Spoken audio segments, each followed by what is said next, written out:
Good afternoon. It's Tuesday, the 28th of June, 2016, just after 1 o'clock. Welcome to UK Column News. I'm your host, Brian Gerrish. With me in the studio, Patrick Henningsen from 21st Century Wire. Thank you, as always, Patrick, for joining us. Nice to be with you, Brian. It's good, even though it's raining. It was sunny this morning when I woke up, but it quickly turned and got back to normal. Right, so. But this is going to give us the opportunity to ship drinking water to America. And possibly clouds as well. Clouds, yeah. So it could be exciting and really help with the global warming problem. Well. Of course, very important. And we know that the further we ship the water, the cheaper it will be. So this is what trade is about, of course. We better leave that there. We'll also be joined today by Mark Anderson from American Free Press. And Mark, if we've got you, can I gently ask what the weather is doing in the States at the moment? Here in Michigan, it's quite sunny, a little cool, and yesterday was beautiful. Today is expected to be the same right on the shores of Lake Michigan, and that's my weather report. And no, I'm not the cute weather girl. You'll have to deal with how I look, but there it is. Okay, well, at least we got some smiles today, because a lot of people here in the UK are saying they need something to cheer them up. Of course, the Brexit vote seemed good on the surface, but cutting into the cake a little deeper, it didn't seem so good. But a lot more on that in a moment. Well, I just wanted to open really with an advert for what we will be talking about later in the news. This case, Janice and Brian Doherty, the mother and father who reported a man for trying to buy their son for sex. They've been harassed and hunted by the British state. They have now disappeared. So what we've got in David Cameron's Conservative Britain in 2016 is people taken off the streets and disappearing into the system. So more of that later in the news. But this is so important, and I wanted to flag it up straight away. Well, if people are disappearing into a gulag, what's important for David Cameron's Conservative government? And of course, one of the key issues is, in fact, intelligent motorways. Now, if you've never come across these before, and Patrick, I think you Americans have got quite a lot to learn. I'm going to bring on screen a picture of an intelligent motorway. So imagine you're driving along the M5 heading for Plymouth. And this is what you actually see, which is about £250,000 worth of intelligent sign, which says there's a 1 penny difference in fuel prices at 3 different service stations. So £250, that's a conservative estimate for getting in one of these intelligent signs. And as you drive further along the motorway, you pass one service station, so now the sign tells you that at the next 2, the price is identical. So there's no difference in the fuel price, but the government spent another £250,000 to tell you. And before you reply, I'll just pop on screen, if I may. Here he is, the right horrible Patrick McLaughlin MP, Secretary of State for Transport, and clearly not very smart. No, not very smart at all, Brian, because you know what? You didn't show me this story before the show, but there's a free app you can download if you have an iPhone or an Android that will do that for you for free. Yeah. You don't need to spend $250,000 per sign to do that. So that is probably one of the worst. That gets the award. That takes the pick. Okay. And Mark, just to be fair to you, would you like to comment at all? Because does America have this sort of intelligence?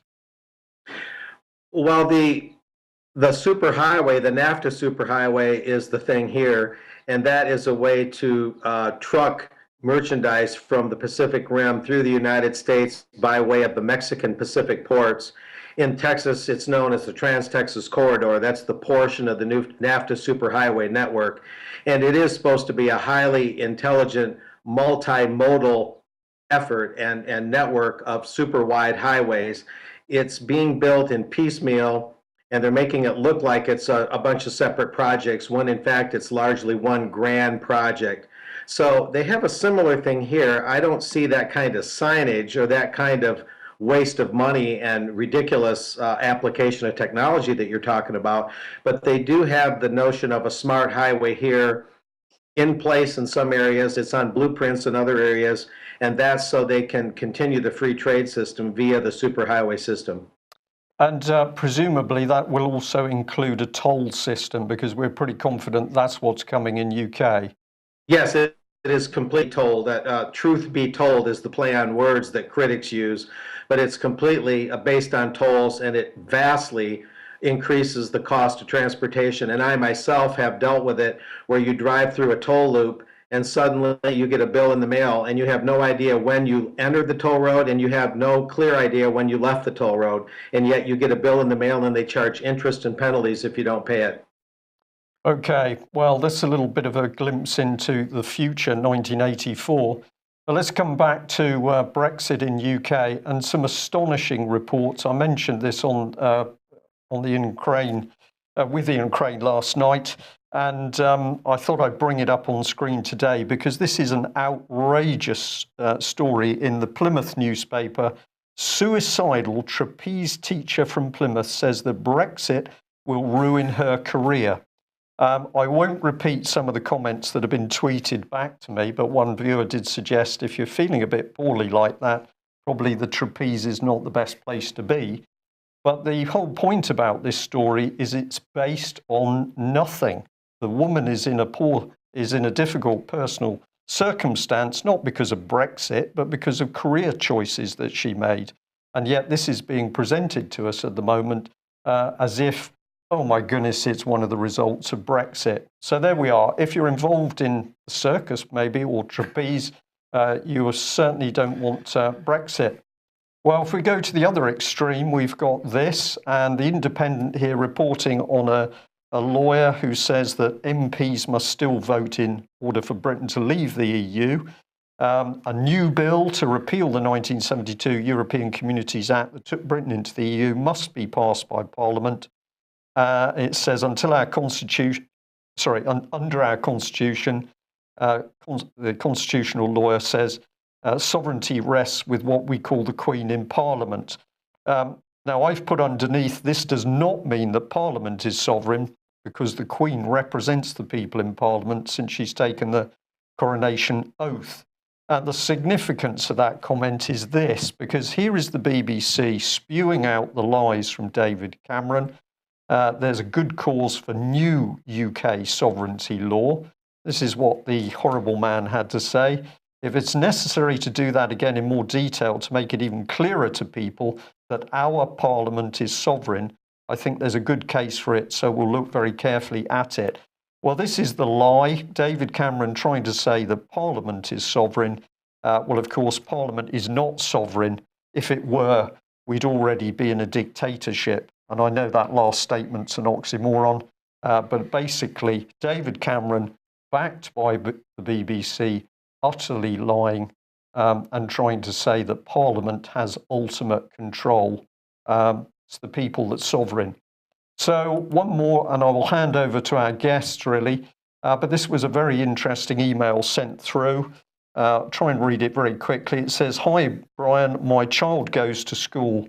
Wherever he reports, his form tutor has been leading discussions with, 'We will now end up at war. Brexit will destroy your futures, and if your parents have voted, you need to get them to understand how damaging this is to you as a young adult.'"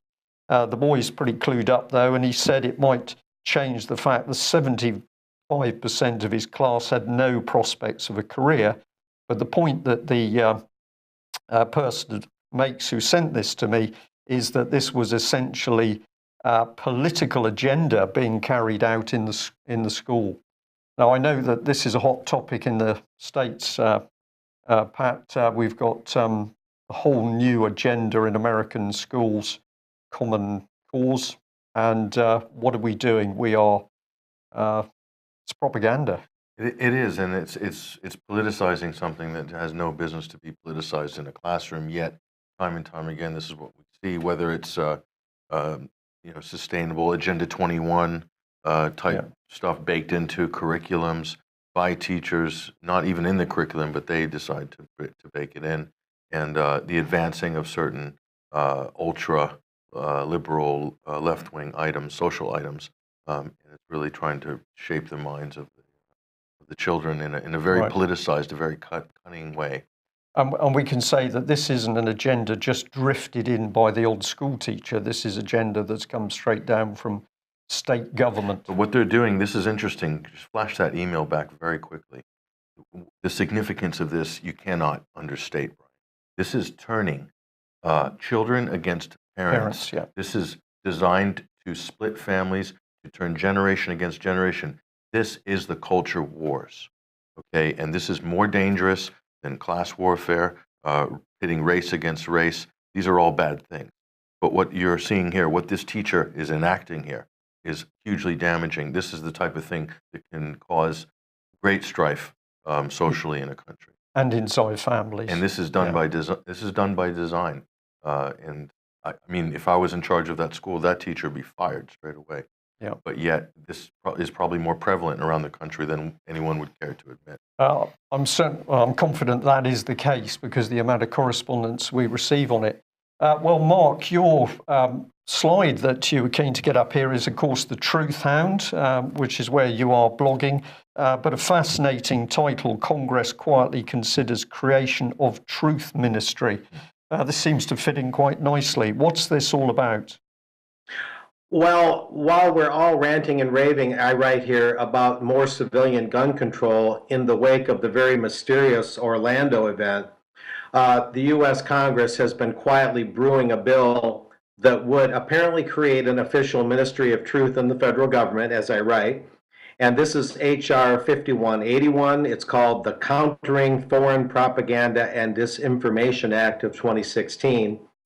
And one of the congressmen, Adam Kinzinger, a Republican from Illinois, he, of course, is turning his verbal guns toward Russia and saying, quote, as Russia continues to spew its disinformation and false narratives, they undermine the United States and its interests in places like Ukraine.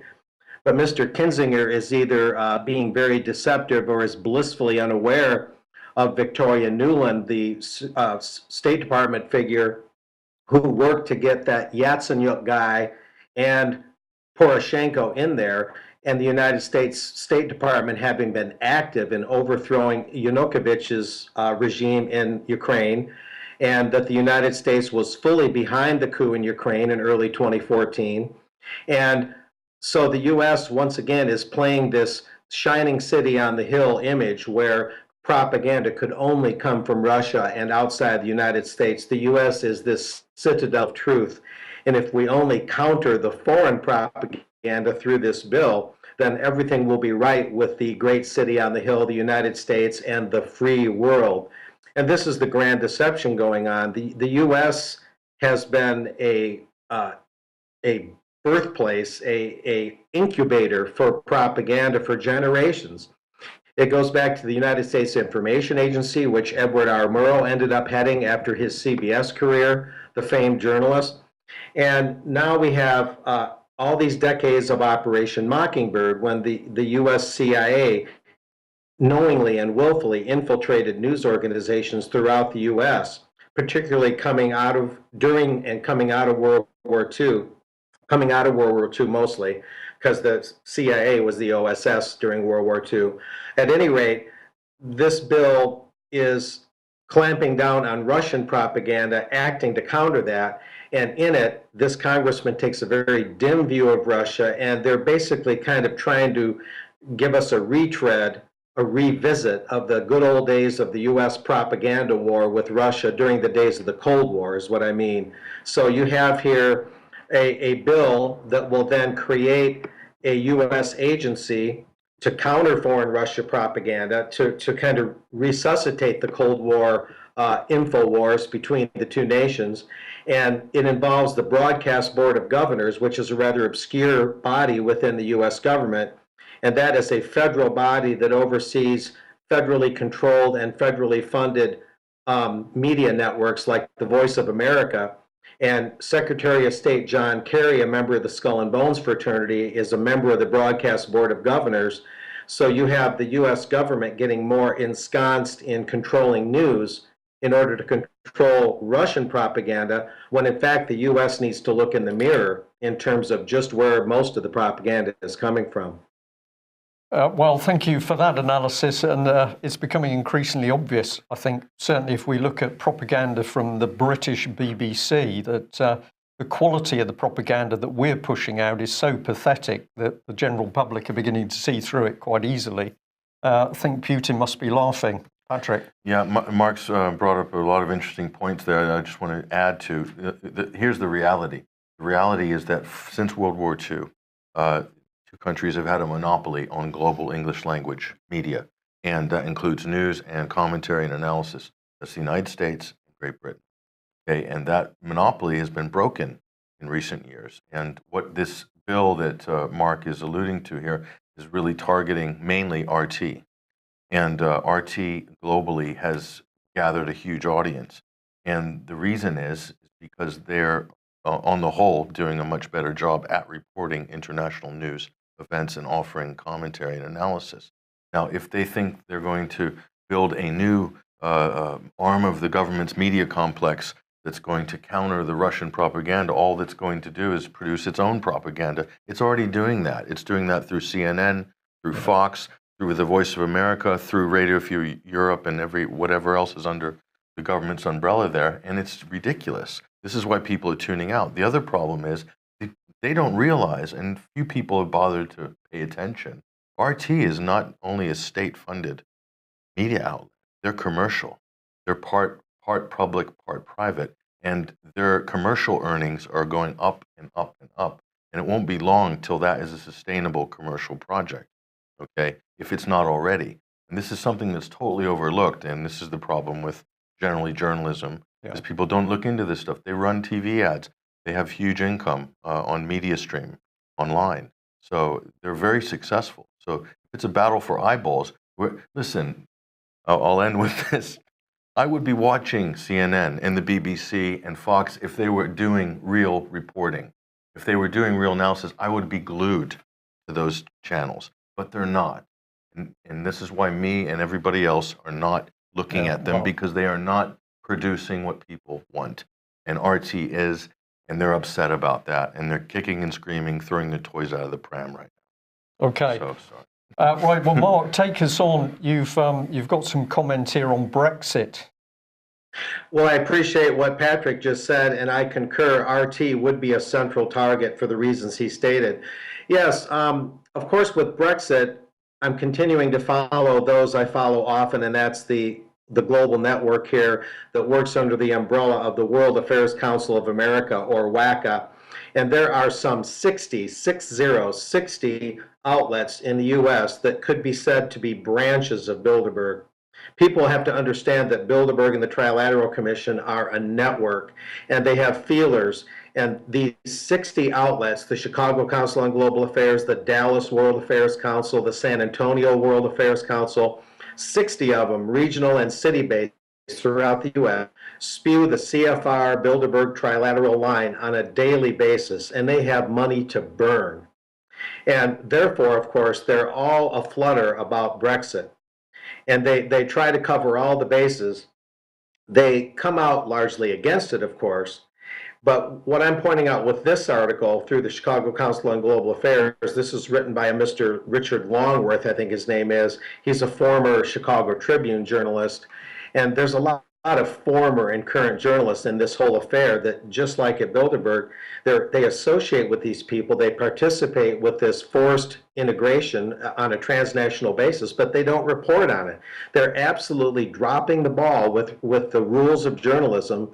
As Patrick alluded to, the regular media is already propagandistic, and they have no credibility. And this just adds fuel to that fire. But anyway, what this guy is saying about Brexit is interesting in the sense that here's what he put. The biggest gap is historical. Britain was almost the only EU member to be neither defeated nor occupied during World War II. Thus, it misses the crucial historical and emotional thrust behind the European project, which is to keep another world war from happening. The EU methods are economic, but its purpose is to prevent another Hitler. So Sorry, according, I have to chuckle at that point. but this, since Bilderberg and these other globalists helped form the European Union, they're saying that anybody that's nationalistic in their views is potentially, populist, jingoist, chauvinist, xenophobic, and they may just sprout into being another Hitler. And supposedly, this is why they organized after the war. After the war, they organized Europe the way they did and created the European Economic Community and that whole evolution up to the European Union. And now, if Britain wants to pull out, ostensibly, they're all aflutter.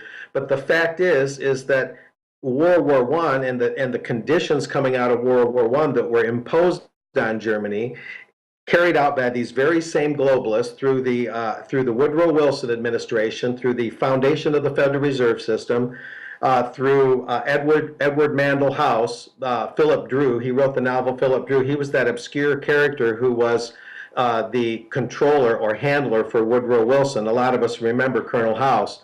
And these same globalists that led to Bilderberg are the ones that fostered World War II by the settlement of World War I. And now they're telling us that the European Union they helped form is to help prevent war. It was born in the bowels of war in terms of the ultimate taproot of how all this came about. So this goes a little deeper than maybe we're used to seeing. This is just how warped these transnationalists are, these integrationists, in always acting like they're the peacenik. And if we would only follow them, we'll have no more Hitlers, we'll have eternal peace. But in fact, all the Western nations, particularly the United States, have been at war now for years on end. It's becoming decades long. Wars don't even begin and end anymore. They just go on constantly. Yeah. So it just shows how much more farcical this all is from the pens of these former journalists who are now with these World Affairs Councils. Well, Mark, it also shows the job that we've got to do because, of course, all of those historical facts about where the European Union originated, going back to the latter days of World War II and the Red House meeting, the involvement of the OSS and Donovan, all of that information is available. It's been well researched by many people, but it hasn't been brought in front of the wider public in an easily digestible form. And I think that's something we could all help work on. If we just move on, though, and I think Mike has prepared a clip here, an audio clip, which is the BBC propagandizing. This is really quite incredible. We're just here, it's only a few seconds, but we thought it was so bad we needed to play it out. We can move on. In the EU referendum, the borough of Basingstoke-and-Deane voted to leave. Its results were reflective of the national picture, with 52% wanting out and 48% wanting to stay in. So, was immigration a factor in how people voted here? At a local pub, a man tells me he's pleased with the outcome because of the rising numbers of foreigners in the town. It's not long before he begins uttering racial slurs towards me, including a word that Asian people find especially offensive. I think all the immigrants, they should leave the country, you know what I mean? So are you talking about Eastern Europeans? Yeah, like, not saying like Pakistan, I'm saying like all of them, do you know what I mean? Did you just say Pakis? No, I don't mean sorry, love. That's offensive. Yeah, I know. Yeah, no, I didn't mean to come across, but it's all them. Like, they're not foreigners. We all bleed the same. We've got the same heart. There's just different coloured skins. You know what I mean? So do you not like Asians either? No, I do like Asians. I'm not you racist. just use the word yeah, Paki. I know I use Paki, but I'll come out as more offensive. Well, you know what I mean? But I'm not like that. I'm not racist at all, any shape or way. But it's not clear whether this type of discourse is an occurrence of the referendum debate. I'm told by the lady behind the bar, this sort of talk, the P word, is nothing new in this pub. I'm rather shocked because that man just called me the P word. A lot of people do use that word quite freely. You'll be surprised because without meaning to sound rude, your skin colour's different. Naive people will look at you and think you're not English, and that's the way people are around here. Well, I've got to say, when I heard that clip, it sounded to me entrapment journalism at best, or was the whole thing set up? Outrageous, because there was no penetrating reporting there this was simply propaganda being compiled. We've got quite a lot of material to go, so I'll just give you a quick one on that. No, Patrick. so what they did is they packaged it as a post-Brexit vote segment, but then they quickly spun it into this community's who voted Leave as a racist community, and so it wasn't it didn't perform its the function that it was sold as, and they used it to basically further this agenda that anyone who votes Leave, well, they must be racist. Right. And this, of course, is the same BBC. Let's give a classic example that when we approached the BBC to help report a story where an Asian gentleman had reported paedophiles, the BBC was not prepared to get involved, and then, having ignored all of the evidence, simply said, well, we've spoken to the school concerned, Oxford and Cherwell Valley College, and they've told us there's nothing in the story. So show a bit of passion here. The BBC is becoming outrageous. Is it possible to parody yourself? But they just did it. They just did. Yeah. Incredible. So despicable stuff. Now, you've got quite a few slides here, Patrick, which have caught your attention. Take us through some of these. This one's particularly interesting, I think. Well, in the wake of the Brexit vote last week, so this is a former BBC World Affairs correspondent, and I believe she's in the Ukraine. Her name is Natalia Antelava, and she's just tweeted in a hat tip to Mark Sloboda for sending me this tweet. So, Londoners, are you going to take to the streets and protest, or what? If you are that pissed off, maybe time for a British Spring, a Maidan. So this is a Ukrainian former BBC anchor correspondent, basically advocating for a Maidan, like in what happened in Kiev in February 2014. So there should be a British Spring, right? So, but someone failed to notify her that we're in summer now. You're going to have to wait 8 months.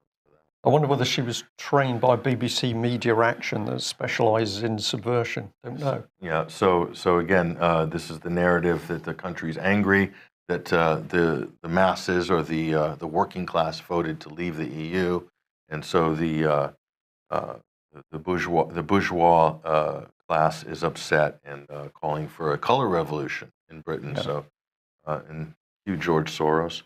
So this leads on to this. So today, a huge rally in Trafalgar Square, Brian, and it's being marketed. This is Time Out magazine, really hitting the young voters. A pro-solidarity, so EU solidarity rally. Tens of thousands of people, we're told, are due to show up this afternoon in Trafalgar Square in solidarity with the EU. The language here is amazing. It's color revolution language, actually. It is pro-solidarity. Yeah. So, in other words, they're insinuating that somehow the country has fallen under a dictatorship, which is actually technically true, as we said in our previous.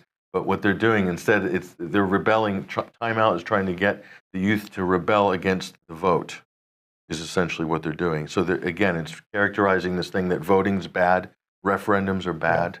And the people cannot be trusted with important decisions. That is the most fascist concept being pushed there by mainstream media, that ordinary people, especially working class people, are not qualified or not worthy to make any important decisions about their own lives and about their own country. Yeah, we need leaders to tell us what to think. Yeah, and charities and non-government organizations. Not NGOs, yes. And of course, if we discussing leaders, we better bring this gentleman on screen because clearly he is a leader. Operation Fear goes into overdrive here. This is George Osborne.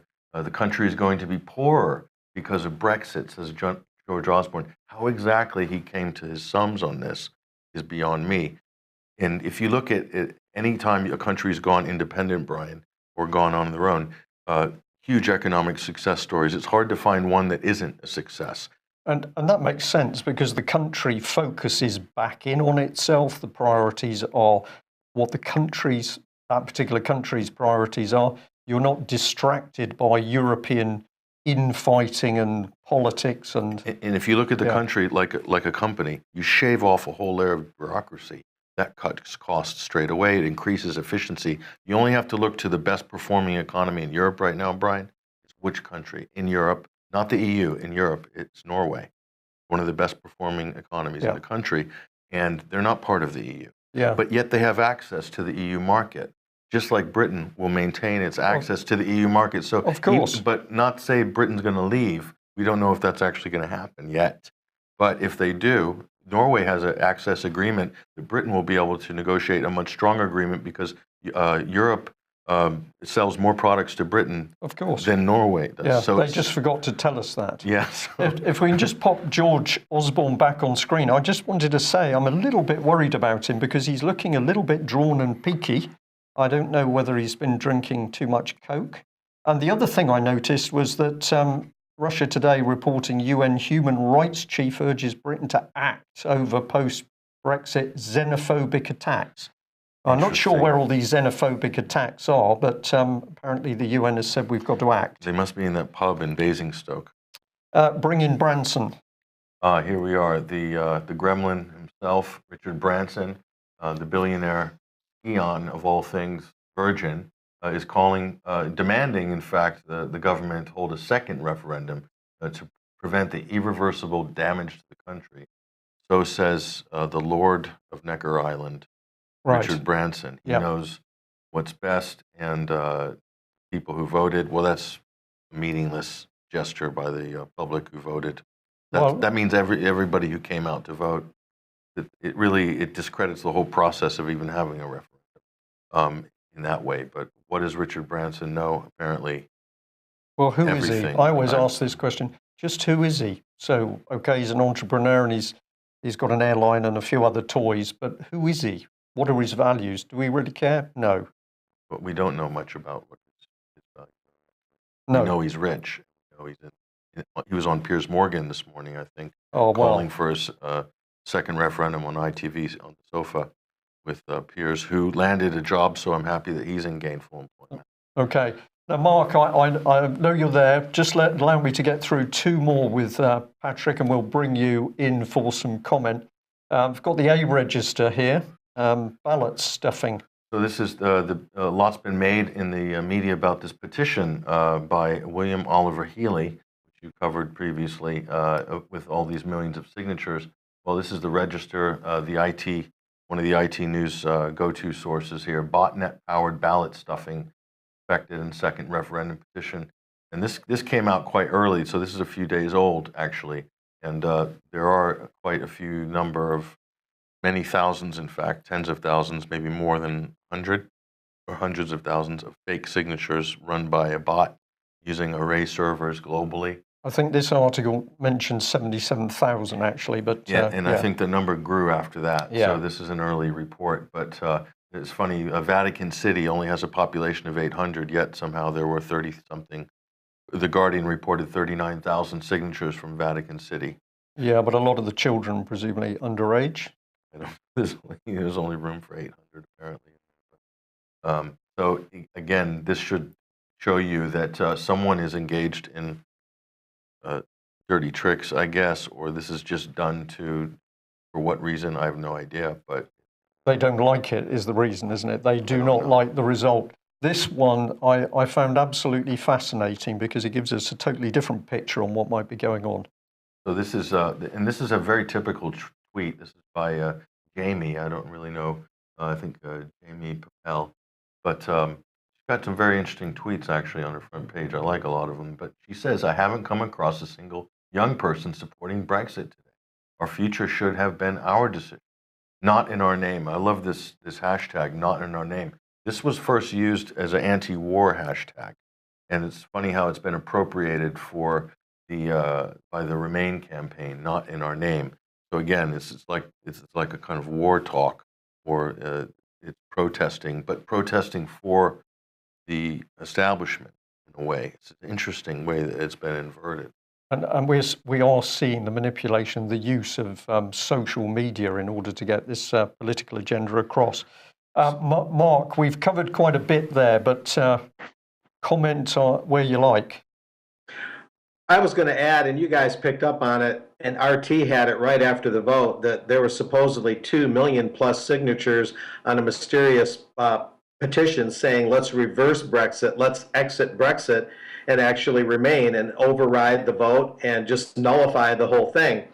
You guys touched on it, so I'm just emphasizing it. But what's particularly interesting is that Euronews reported on Article 50 of the Lisbon Treaty, and I looked at Article 50 myself.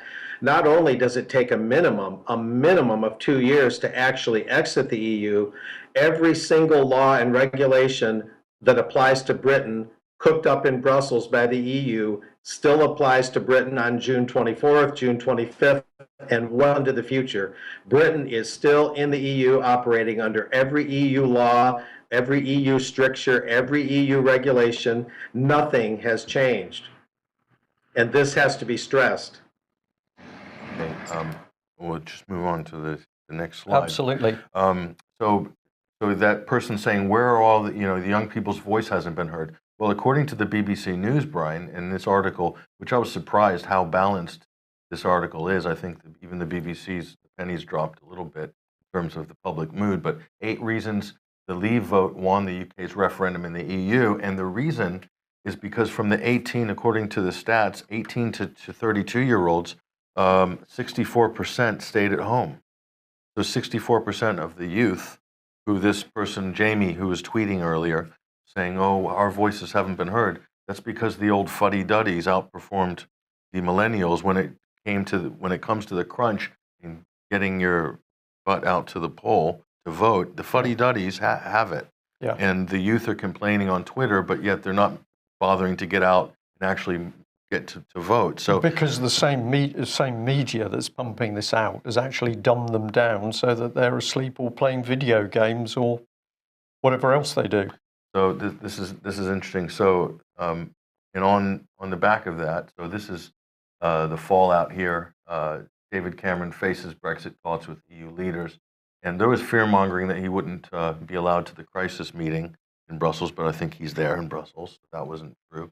But 150 MPs expected to vote against Jeremy Corbyn as the Labour crisis deepens. And I commented there, I was just amazed to see Jeremy Corbyn wearing a starched white collar. I've never seen that before. Thought it was either he's going to a funeral or something. Or? This actually, we can comment a bit further on that one. Sorry, I didn't get in there quick enough, but we're intrigued with this photograph. Luckily, there was a reporter on the scene who was able to pick up a little bit of the dialogue. David Cameron was particularly unhappy there. Mummy, this nasty man is touching me. And we've had to highlight that on screen because that really is the most disgusting hand stroke, I think is what it's called. I don't know what to say. It's got something a bit, hasn't it? Something a bit distasteful about it. Mark, you're laughing in the background. We're being quite serious here because we're outraged by this going on so blatantly in front of the camera. What's your thoughts?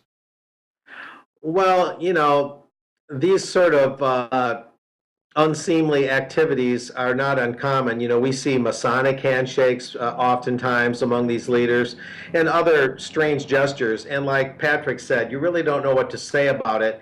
And very quickly, did my last comment prior to this one come through okay? Yes, it did. I just missed the queuing a little bit, which is why I didn't respond directly before we moved on, but it did. That's okay. I just want to make sure. Yeah, I think it's just part and parcel of the strange rituals and strange, esoteric behavior that these people have due to their background associations that are often, very mysterious, Masonic and otherwise.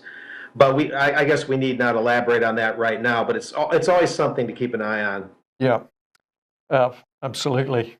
Well, here we are, The Guardian. So we're now into the nasty stuff. Yes, this is where the rubber meets the road, as they say. So, we talked to Mike and I and you as well. We talked about the blood on the streets this summer and how the culture wars, how it's getting nasty.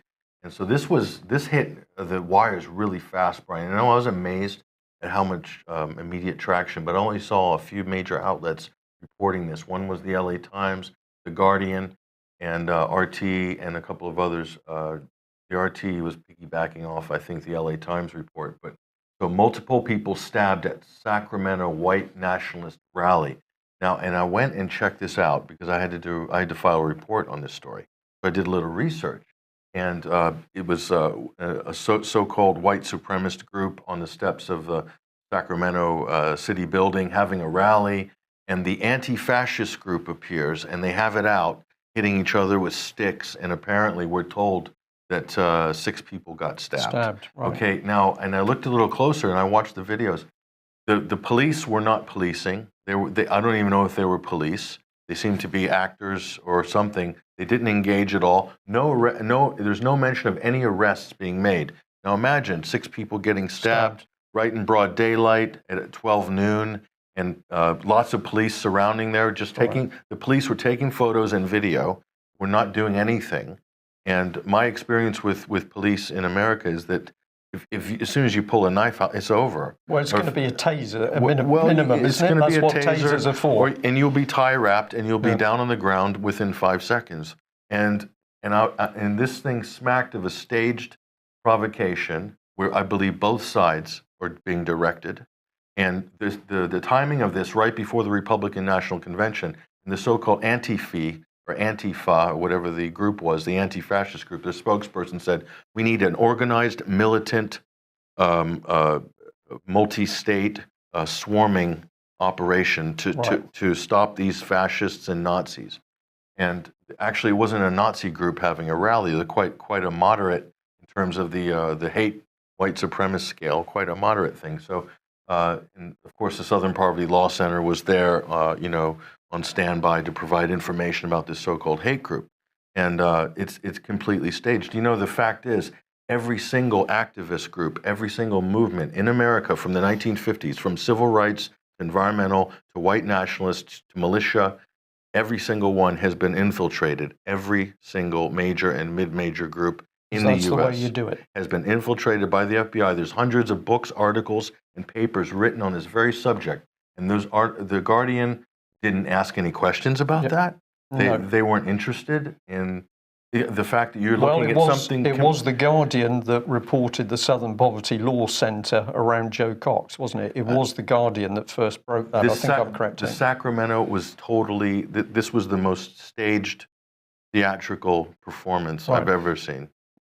Mark, we'll just bring you in here for some quick comment on this one, because I'm an eye on the time at the moment. But are you familiar with this particular incident? I heard about it, but what Patrick's saying is spot on. These things are a form of agitation to bring about state changes in terms of the police state. The action is in the reaction, whether it's small or large scale terrorist acts, whether it's guns or knives. The reaction by law enforcement, the reaction by the Southern Poverty Law Center and the B'nai B'rith and Anti-Defamation League, it's all in the reaction. It's all to paint the average conservative male, white male, nationalistic, populist people, to paint them all with one broad brush as little Hitlers. We're out to destroy the country, when in fact the forced transnationalism, the forced integration of the world, the modernists, the ones that push this modernity, they're the extremists. Morris Dees of the Southern Poverty Law Center, he is the extremist. Abraham Foxman, he is the extremist. The extremists are the ones going around calling the rest of us extremists. And the action is in the reaction. They just use this to create more of a police state. And these things could very well be staged. It looked very phony the way Patrick described. Yeah. And not only that, the group, the so-called white nationalist group, this event was a huge boon for membership. So by staging this event, they've actually pumped up the so-called right-wing extremist group. So it's counterintuitive from a layman's point of view, but what it is, the establishment builds up both the left and the right, and to a point where they will then have a real social conflict that they can actually build up over time. Yeah. And then the police state comes in with the big hammer at the end. This is time and time again, we see the same cycle, decade after decade, over and over, and we're in the midst of we're on the crest. It's now happening in our countries instead of seeing it used on somebody else's. And it's happening in Britain. It's happening in Britain too, and throughout Europe. They're really pumping up these right-wing extremist groups to an unnatural level, and it's creating a reaction. And then the police state comes in to basically impose law and order out of chaos. Order out of chaos. Well, while we're talking those very serious subjects, this is the other subject going on in the background, and I'm going to say people being used on a phenomenal scale here. So the Telegraph going big on Pakistani clerics declare transgender marriage is legal in Islam. And I'm going to ask a key question. What version of Islam are they talking about? Are they talking about the Saudi, Qatar, big money Islam? Because we know that with the Saudi mosques come new imams and a completely new version of Islam. But at the end of the day, these people are being used in order to cause further confusion in society. I'll add a bit more in just a second. Let's switch to local Plymouth MP Oliver Colville.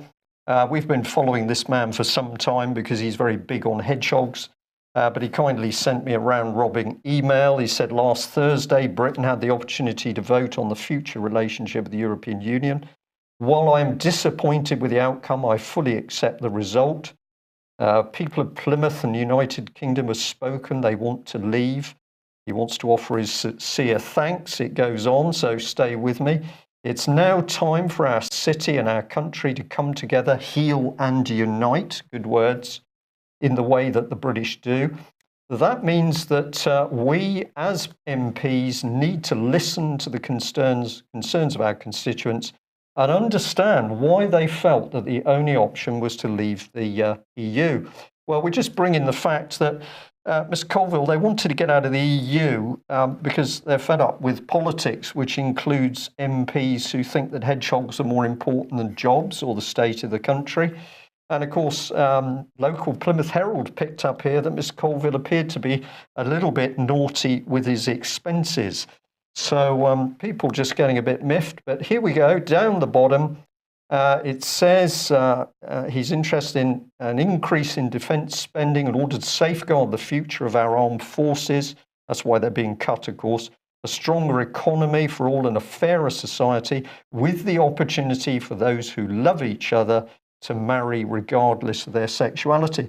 So Islam's apparently bringing some interesting subjects in. And this was the Daily Mail.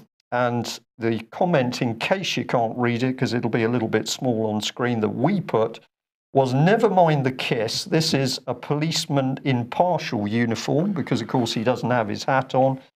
So he's breaking the uniform regulations. He's breaking down discipline. And is this the sort of man that then likes to go into police stations strip searching people?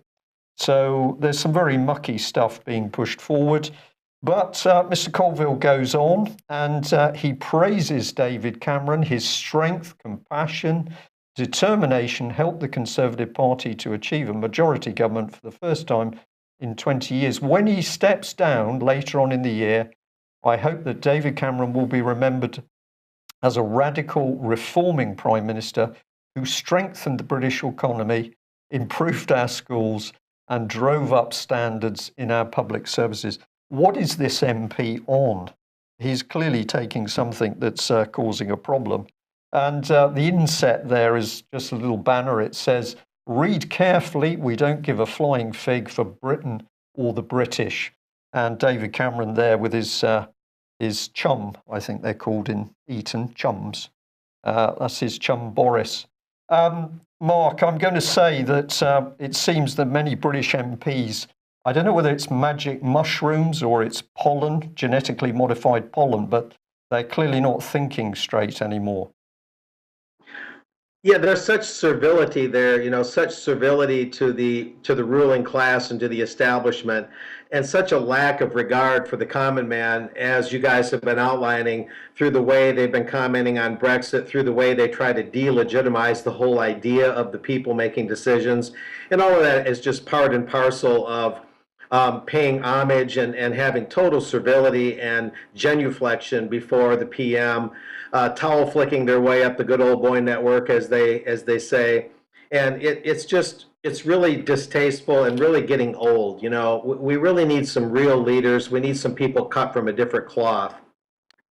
I think I can only agree with that comment. Well, we're going to end on the real state of the nation in UK at least, and we'll come back to the Doherty family. Now, we have in dispatches, we have audio tapes talking about what has actually happened to this family.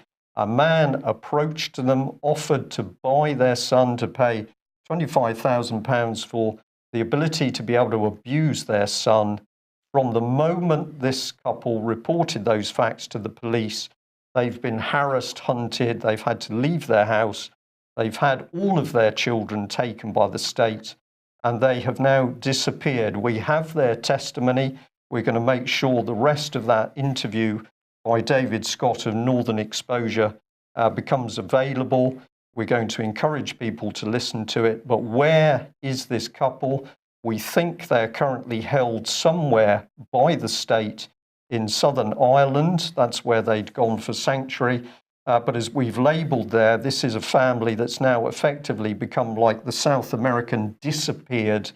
People get too close to the state and they literally disappear into the police and psychiatric gulag. And if that case is not enough, then I'm really sorry to have to say that child abuse survivor and whistleblower Melanie Shaw is now back in prison. We believe that she's in HM Prison Foston Hall. How has she got there? Because Melanie became increasingly distraught at the fact that her son, taken away by the British state, was, according to Melanie, being abused in care. So a child abuse survivor, brave enough to blow the whistle, then has her own child taken by the British state until she's under such psychological pressure that she posted something on the internet, and the next minute she's back in prison. I have to say that watching Britain in 2016, if we want to know how to get the lid off the quality of the people we got in Westminster, stick with the subject to the children, because child abuse and the blackmail that follows it is the key weapon. But I'm also just going to quickly remind people that, of course, Theresa May is ultimately responsible for this. Theresa May, British Home Secretary. This lady is running the biggest state surveillance system. This makes East Germany look like a kindergarten. Theresa May, very, very dangerous lady. I won't read this because we're a bit short of time, but somebody pointed out that when Ian Crane was stopped at Exeter Airport, this was all to do with the Investigatory Powers Act. And if we bring her in, she is in the biggest network we've ever seen. Very dangerous woman, spying on every aspect of the general public with that prison and psychiatric gulag. And yet, how's she being presented? Well, she's sort of middle Britain. She's squeaky clean. She dresses properly, so she must be okay. I think that's the people change in these positions, heads of departments and agencies and cabinet positions. People change. Even from party to party. Yeah. But the agenda, Brian, has never stopped. It's never stopped. No. Through Thatcher, Major, through Blair, through Brown, through Cameron, and now whatever the next leadership. The agenda never changed. No, because the agenda comes from the powerful people behind the scenes controlling them. And if you want to control a politician, as Tim Fortescue, whip to the Conservative Party in 1973, says on BBC recorded video interview, well, we fix the problems between the MPs and the little boys because the MPs would do as they're told. Mark, last brief comment from you, and we must move to close. I appreciate that. Well, this just proves that the threat to the people, unfortunately, is their own government. These governments say that external terrorists are the threat, but what terrorists can steal children like this? What terrorists can break up families and destroy families like this? What terrorists from ISIS or elsewhere can erect cameras all around Britain? The real terrorist threat comes from the state itself, when the state is beholden to powerful interests behind the scenes, and therefore it just delegitimizes all their external terrorist threats all in one gulp. Thank you for that, Mark, and thank you very much for joining us. We'll just put this, it seems to have gone. I had an image there just to pop on the screen, but it basically said that they're saying, who is going to replace Cameron? Where did that image go? There we are. Who is going to replace Cameron? And we say, well, let's start replacing the whole of Westminster, because this is the only way we're going to get the country back.